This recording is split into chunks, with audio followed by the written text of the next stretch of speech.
Tuni Schartner from Tuni Schartner Consulting, LLC. Thank you so much for coming on the ROIinU Career Success Tips show. I always want to say podcast, and it's not even a podcast anymore. That's just one realm in the multimedia um, universe, I guess. And thank you so much for coming on. I really appreciate it. It's great to see Thank you. thank you for having me. I always love doing stuff with you, so this is great. I Can't wait know, to get yeah. in. Yeah, and we are such kindred spirits. We go pretty far back to Newport, early Newport Interactive Marketing days, and then we worked together fairly closely at Innovate Newport in Rhode Island, and you were the founding director there. And then you moved on to the big leagues up in Providence, and we'll jump into more of your background and your history.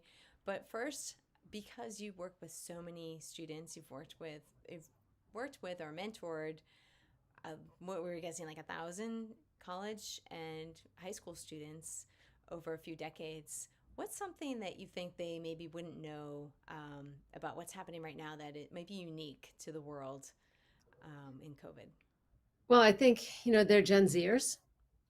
So, oops, there's Jada. And there's this, right? That didn't exist pre-pandemic.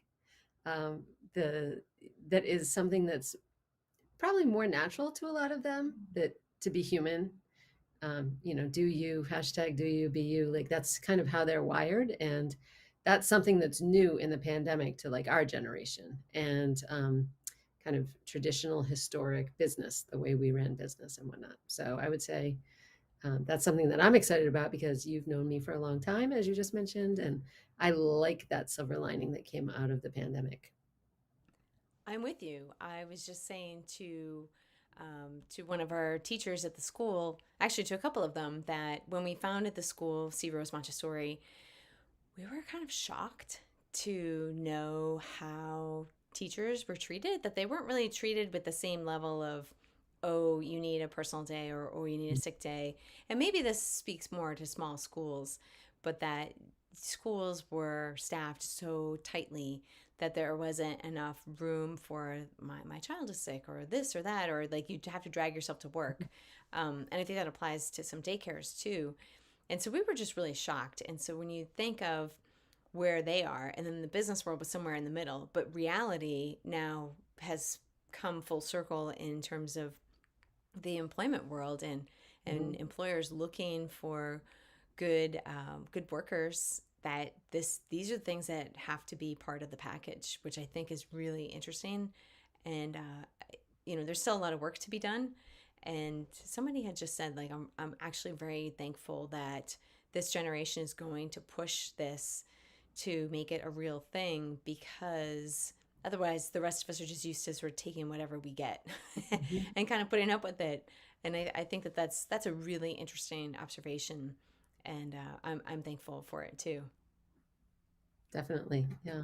Yeah. I just read someone blog today, Rob, who owns SQA Group in Providence, based in Providence. And I just saw something. I'm going to go back and read his latest blog because it has to do with something to do with like self care and something about baking into KPIs, organizations baking into their KPIs, something about work culture and employee care and things like that. So that is definitely something that's in the forefront right So now.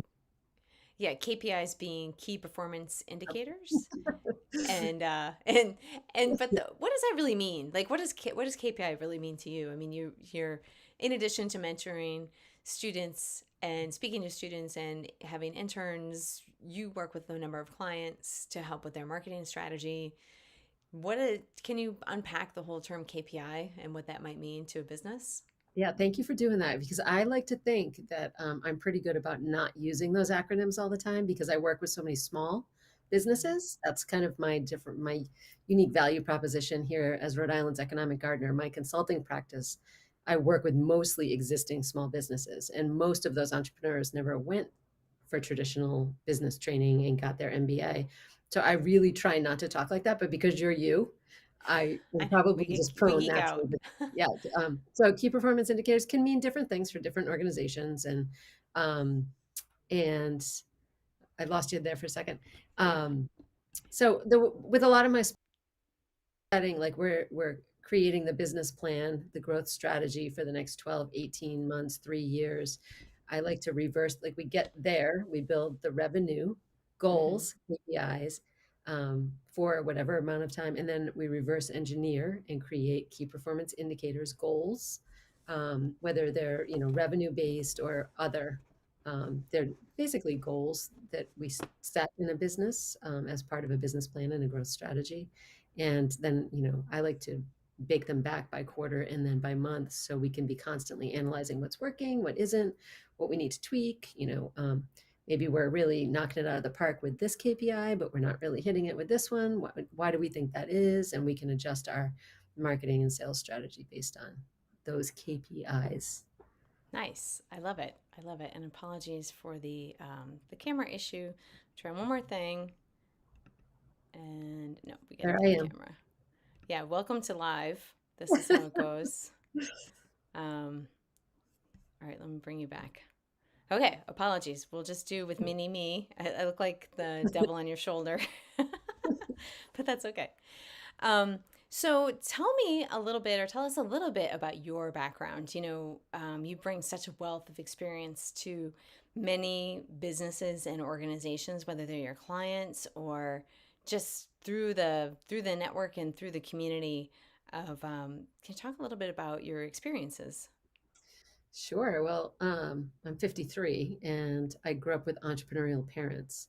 So most Gen Zers and millennials don't even know that like entrepreneurship wasn't even a word that we used. Like being an entrepreneur, our generation, so at 53, like the majority, growing up in Southern Rhode Island in particular, the majority of my friends' parents worked corporate or, like they had jobs and they worked for other businesses. And my dad is a he's 79 years old. He's a blacksmith. He's a horseshoer. And he's trained horses and competed. And my mom trained and competed on horses. And she gave lessons for a living. So and then a lot of their friends like owned Ellie's Tack Shop where we got the grain and all the stuff. And, like a lot of small business owners were kind of the people that my parents hung out with. And so it's kind of like in my DNA to be an entrepreneur or be entrepreneurial. I think I'm very strategic by nature and constantly thinking. And so I grew up loving to work. And my first job was at like 14, 15, but I started working like younger than that in my step grandmother's dress shop, you know what I mean, and stuff. So I've always been entrepreneurial. I'm a serial entrepreneur. I I call it my first MBA I got before I turned 30 when I failed, right? I did a lot of things really well, but there were some things like financial acumen and business strategy that I didn't understand. And I learned a whole lot before I turned 30. And I think that experience really defined my purpose in life, right? I'm Mm-hmm. Rhode Island's economic gardener. I made a big life choice about 11 years ago, 12 years ago, to use whatever tools, talents, and skills I have to do my part to help grow the Rhode Island economy. So I've owned a ton of businesses, two coffee houses, a restaurant, a landscape company. My ex-husband and I have excavated, designed, and built residential commercial properties. But in between, I have worked for other people. And I worked for a marketing firm running the PR department. So I have some traditional marketing background.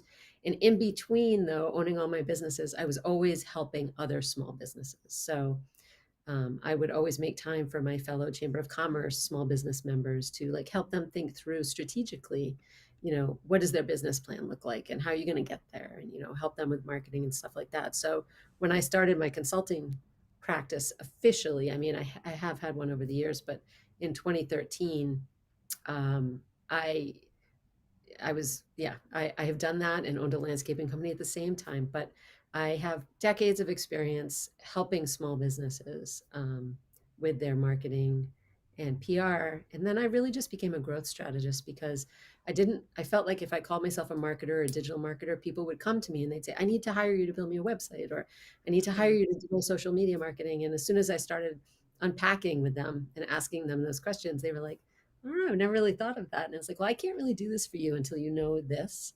Mm-hmm. So I really pivoted and became a growth strategist. And as you know, I love to partner with other experts based on each client or project's individual needs. So it allows me to be able to work with people like you and Mark Collins, our favorite SEO expert that I met through Newport Interactive Marketers.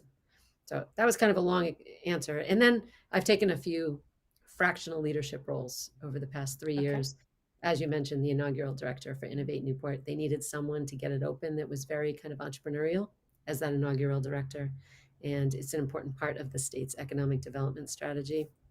So while I was Hmm. there, I got pulled to do the other role as executive director for District Hall and Venture Cafe Providence, which is another important part of that collective economic development strategy.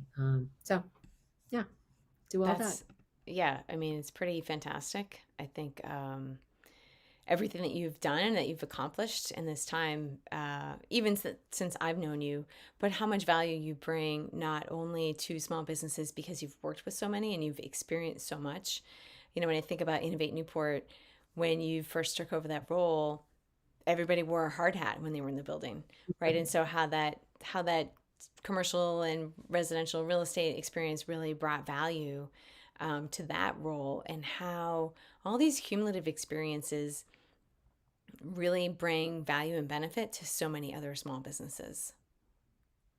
And that's what we're doing, right? We're trying to help these younger professionals, whether I would like to go down to junior high because I think we need to grab them there and get them thinking more strategically about who they are and what lights their fire and, give them opportunities. There you are. You're bigger I now. know. Yeah. There you, Getting it um, together. Yeah. So, yeah, absolutely. Those cumulative experiences 100% continue to inform my direction and purpose. And wearing the hard hat, I was definitely comfortable being me and the contractors for, the first 9 months of my role as executive. Out of 17 months, the first 9 months were mostly me, the contractors, and other like stakeholder partners. And then those Hmm. 600 plus hard hat tours I gave as I was signing up the initial members and getting the tenants moved in and all that stuff. Yeah, it's pretty incredible. But let's switch a little bit and let's talk about what you or how you have helped mentor students and interns, and like you said, start at junior high.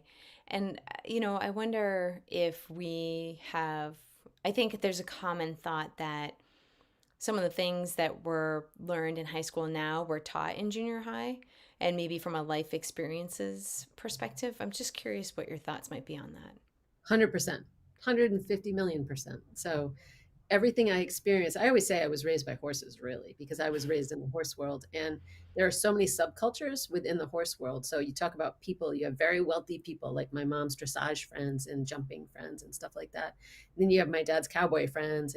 So the people part of it come from all different backgrounds, cultures, and everything. But then there's horses, and they're 1,000 pound animals, as you know, and they all send and receive information differently. And we very quickly, it's just like, it's natural for us to get to know the horses that we're dealing with. And I think that that helps inform me how to communicate better with humans. Mm. Because that's what I've known. My mom rode the day I was born. She was doing competitive trail riding, and I was born on leap year in a snowstorm, and she rode that morning. So it's by the time I was like a month or two old, she was strapping me to the saddle because it was spring, and she was doing endurance trail riding training. So growing up in that culture definitely informed. But then it's just like the work experiences and growing up around different kinds of entrepreneurs and seeing different leadership and management styles and business management styles.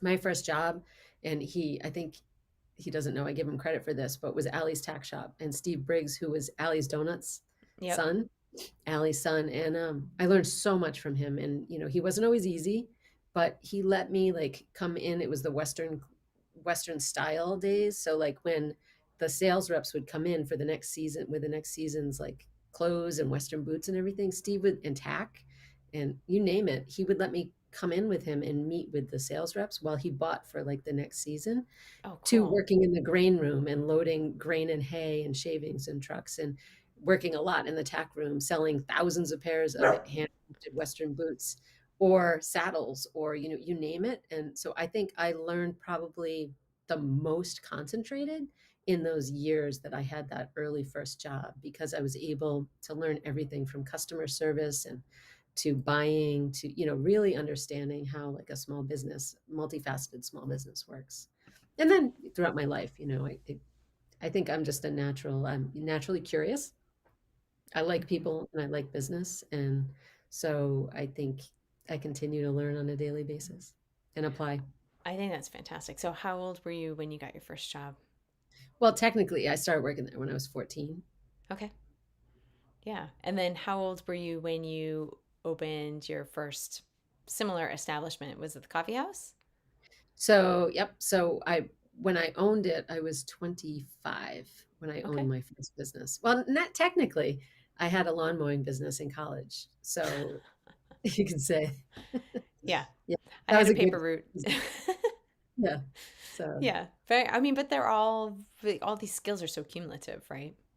but I think I became a worker from day one because we had horses. Hmm. Right? So, this time of year in the middle of winter, you're breaking ice, you're hauling 5-gallon buckets, you're cleaning stalls, you're caring for animals, you're grooming.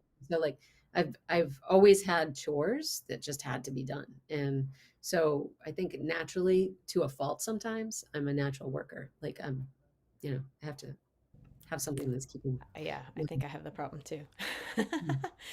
No, it's great. So, what tips do you find, or in your conversations with students who you're mentoring, what advice and questions are you hearing from them, and what advice do you give to them? Yeah, so I think I'm not super unique, but like I'm like really into mentoring and my interns.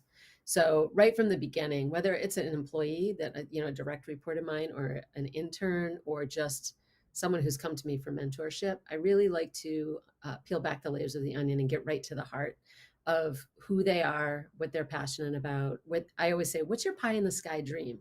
Because just like a business plan, right? We build out the business plan and then we reverse engineer everything to that. Then we're constantly iterating and understanding what's working and what isn't. And what I always say, I'm a professional spaghetti thrower strategically, like constantly throw that spaghetti against the wall, but you start with a plan, right? And a strategy. And you're constantly throwing the spaghetti against the wall and evaluating what's sticking and what isn't, right? What do we shelf? What do we trash? And where do we lean in and invest more time, money, and energy? And it's kind of like that with internships and people I mentor. I like to say, okay, well, who are you? Like I'm not a huge like resume person because most of my interns come to me word of mouth, and we have a mutual connection, and those have worked the best for me because I'm not Swarovski. I'm not this big sexy company that all they want an internship at. So I have found over the decades I get the best interns when I just put it out there that I'm looking for an intern, and I keep my internship programs slightly flexible because there might be certain job descriptions you have in an internship, but based on the individual, they might come to it and I say, okay, this is what needs to be done in this internship. But I try to keep it as flexible as possible as we continue to lean into their strengths and passions because it has to be, I'm putting in my time, but it has to be beneficial to them, right? It's meant to upskill them, and they need to leave with something tangible, um, that they take with them, that they put on their resume. And I always say, let's build your toolbox for life while you're here. Like what tools can you add to that? So yeah, definitely start with them identifying, getting them to think, if they haven't already, what they're passionate about, what their pie in the sky dreams are, what they think they're good at, what they don't enjoy, and self-reflection, self-awareness. I like to do the self-awareness audit, I call it. Yeah, let's talk about that. What does a self-awareness audit look like? Yeah, whether it's an intern or someone I'm mentoring, or a business I'm consulting with, that's a kind of a different thing. I call it the self-awareness audit. Is part one. Customer client identification is part two, and then we go on from there. But whoever you are, like I look back, right, and if I had thought like this, or even been kind of, you know, if in school we taught more yoga and self-reflection and things like that at an earlier age, we could have I could have avoided the missteps that I'm okay with, I'm grateful for, because they brought me to who I am and where I am now. But I try to help other people gain more clarity around what excites them, what they're passionate about, what they think they're strong, where they think they're strong, and what they don't enjoy and what they think they're weaker in.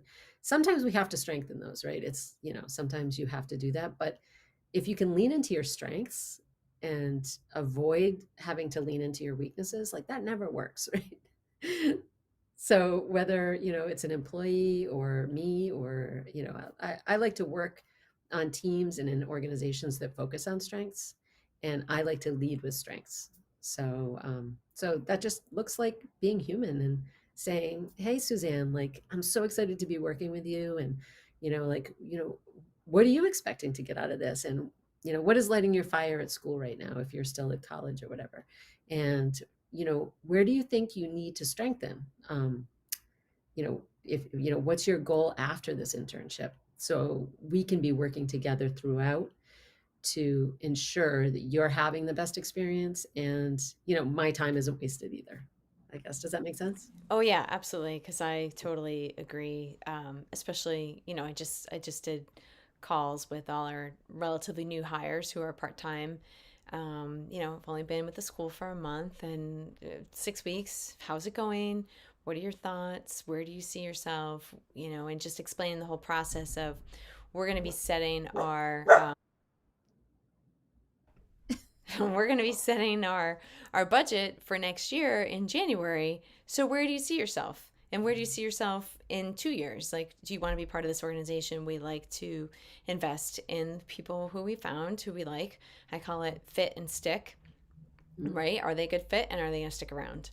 And Mhm. when we have fit and stick, sometimes, we understand that we need to invest. And when we have, when everybody's on the same page with the same trajectory, but you need to have that conversation about what is that trajectory. And I feel like as the employer, it's important to initiate that, right? Because in a lot of cases too, especially for recent grads, it's hard. Like, how do you walk into your new boss's office and be like, "Hey, I'm thinking about going to grad school," or like, "I'd Right. like to get trained in this." That can be a challenge for younger people, and depending on who your boss is, right? Your boss may not always be receptive, or the organization might not be receptive. So I think that I always approach it with my role in the internship is to give you the skills and mentor you and get you on your way, and like you said, play to strengths and weaknesses. But I always try to do it in the most positive way possible, because I think that sometimes what may appear to be a weakness actually could be a strength. It's just, you gotta, like, the diamond in the rough thing, and that's to be expected if you're a junior in college or a recent grad. And that's one of the things that the ROIinU program really focuses on, is let's not just get you the digital marketing skills that you need, but let's also work out some of those. I've never worked, with projects and deliverables other than for a grade, or working with people who, how group projects go, right? There's always at least two people who could care less, and then you end up carrying the weight. And so, how do you engage with people in a more positive way that we all have the same goals? It's just a different dynamic, and I think that that's a really important piece as you're transitioning into the workforce. That for the most part, people are there because they want to be there. Mhm. I would say, I think everything you're saying, I 100% agree with, and I think that speaks to culture too. So that's something, you know, we're talking about culture more than we've ever talked about culture, and we've just lived through, an unprecedented time, right? And we're still living through it, and probably not talking about mental health as much as we should, Yeah. because I really think that is the main pandemic that we're going to continue to see the reverberations of. And But culture is so important, and trust. So like what you and I are talking about as leaders and managers, you know is so important, because that builds trust, right? Hmm. Ensuring, like, I just led a team that I was new to in January of 2020. In the first week of the third month, we had to close our space. We pivoted to virtual quick, ran over 300 virtual and hybrid programs. And that team was in the same boat, rowing in the same direction. And this trust that that I kept ensuring them that I know this seems crazy and we're moving really fast, but we're continuing to stay on mission. Like everything is aligned with our mission, and we were constantly evaluating and whatnot. But that was my job, right? To make sure they felt safe, they could trust me as I led them through what I called tornadoes. Unfortunately, I shouldn't use that example right now, but Yes. yeah, Yeah. it was turbulent, and leading them through it. So I had to make sure they felt safe, as much as I possibly could control that. So I like the way you brought that up because I think that's really important. And I would say, you know, life is short. Like find find your tribes, whatever that looks like. And there's something that's I'd love to talk about Yeah. that um, another unique, I don't know, paradigm shift, I don't know what you want to call it, space we're in right now is that we have four very strong generations still in the workforce.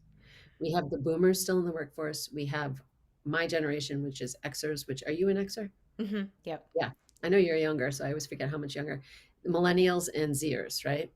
And because of the pandemic, a lot of boomers and Xers are choosing early retirement or chose just virtual work. And I think there's a problem that we're not talking about with that because that knowledge capital and that mentorship that happens in the workplace Hmm. is not, we're missing a lot of that. Not in the smaller business world that I work in necessarily, but I think in big business, I'm doing a lot of research on this. And I think that's because I love it because, we joke that I'm a 53-year-old millennial Zer. Um, I'm more in line with that, even though I'm an old lady, I'm more in line with the way they think, but we all have something to learn from each other, is what I'm saying, Yes. right? Yeah. And I'm really curious to see how that continues to play out, like that cross generational work in this weird hybrid virtual culture we're getting used to. I love it. I co-founded a co-working space almost a decade ago, and because I believe in working alone together and Hmm. creating spaces where we can work the way we need to work, be together when we need to be together, and be like virtual when we can be virtual, so we have better quality of life and better balance. Hmm. So I think all those things are going to be really interesting in the next 5, 10 years as they continue to play out. Yeah, definitely. I think it's going to be fascinating to see. And I just think about how much of a futurist, you are in terms of, because you founded the Hive, um, and built out that whole model of this is what co-working is, this is why we need it, this is how we sustain it, this is the programming that we need to support it, and have done that very successfully, have built that same infrastructure for much larger organizations. And I think that sense of holistic, for lack of a better term, that people just, there's a parent at the school that her employer was like, yeah, I'm sorry that you have COVID, but we still need you to log on for work. Sorry, your 2 year old has COVID. Sorry, you're pregnant and you have COVID and your husband has COVID, but now you need to log on for work." And she was like, "Forget it. I'm sorry." So you can't run the organization so lean that you're running people into the ground. And it's just interesting to see how, like we said in the beginning, like how all that is going to evolve, and um, how the Gen Z and millennials are pushing that Yeah. humanity piece that is so important. You said holistic, and as you're speaking, I'm thinking humanity, like it's Yeah. being human. It's hello. It's not okay. And it's tough, like you said, like so many businesses are running too lean, and there is a labor shortage, and like how do you balance it all out? And we're working on it, right? I think that we're going to continue as a culture to work on that.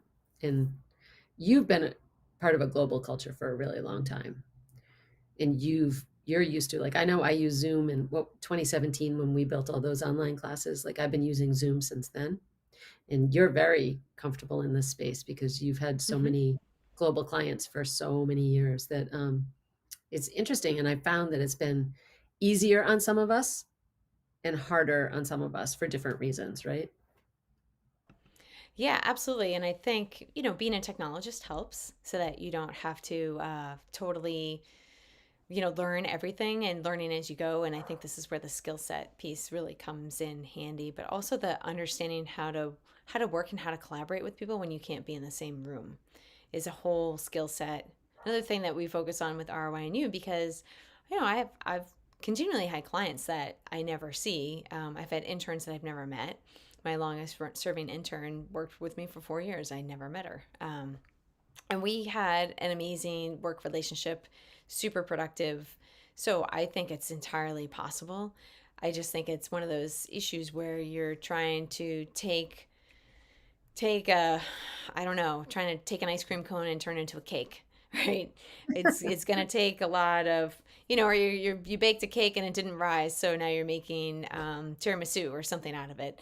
So it's going to take a lot of adaptation and a lot of change that takes a lot of work, and whether or not that organization has the stomach to do it, I think is a big question, and do it well. But that's going to be what defines the success of organizations going forward.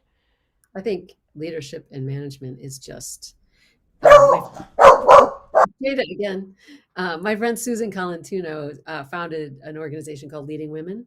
I don't know if you've ever met her. She's fantastic, and she was a pioneer in equality in the workforce in like large multinational corporate. She wrote a book called No Ceiling, No Walls, which is one of my favorite books on leadership and management. It's a easy read, and I read that over a decade ago, and I just in this space what you just said about like you had an intern for 4 years that you never met, and it's like it's about being human, whether we're virtual or in person, but it's also about recognizing our different needs as humans, as individual humans. And if you're managing a team, you have a bunch of direct reports responsible for different, you know, projects or whatever it be. It's figuring out, and that's when you need stronger leaders and managers who understand the nuances of that. I think is it's interesting, fascinating. Leadership, I think, is just such an interesting evolution in this day and age, and I think has really, in the time of COVID, has really stood out as who are the leaders. And I know that we're both big fans of Reid Hoffman's podcast. Um, Shoot, the name of it's escaping me. Scale, Oh, Masters of Masters Scale. Scale, yeah. And but so much of that is talking to strong leaders about how they pushed through. But that's Mhm. really what it takes like. I mean, you really got to put your shoes on, you know, put on those gaiters over your boots and work through the muck, because it's not easy.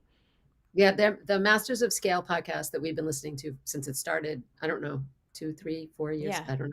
And then during the pandemic, they started another one called Rapid Response, yeah, Masters of Scale Rapid Response, with the ex-editor of Fast Company, um, was the MC of that one. And I was like, it was important that I was listening to those because they were having in real time, leaders on Airbnb, Brian Chesky, and all kinds of leaders like that's businesses like hung in the balance, right? And how they were dealing with it in real time. And then sometimes they'd have them back 6 months later and where are you now? And how did that work out and everything? So, leadership is constantly, you know, it's a combination of looking in the mirror, following your intuition and learning as you go, building that airplane on the way down, yeah, right? yeah, And 100%. Tim Ferriss too.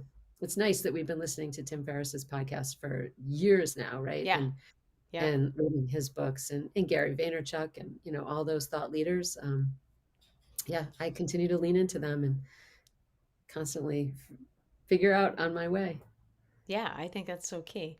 Well, Tuni, thank you so much for sharing your insights. It's always amazing to see you, even if we can't be in the same room the way we used to, but I really appreciate it. Sometimes I feel like I see you more now in the virtual space. I know. It's true. It's Yeah, true. we need to go for a walk though. Yes, definitely. Definitely. All right. Thank you for having me Okay. on. Always a Thank pleasure. you.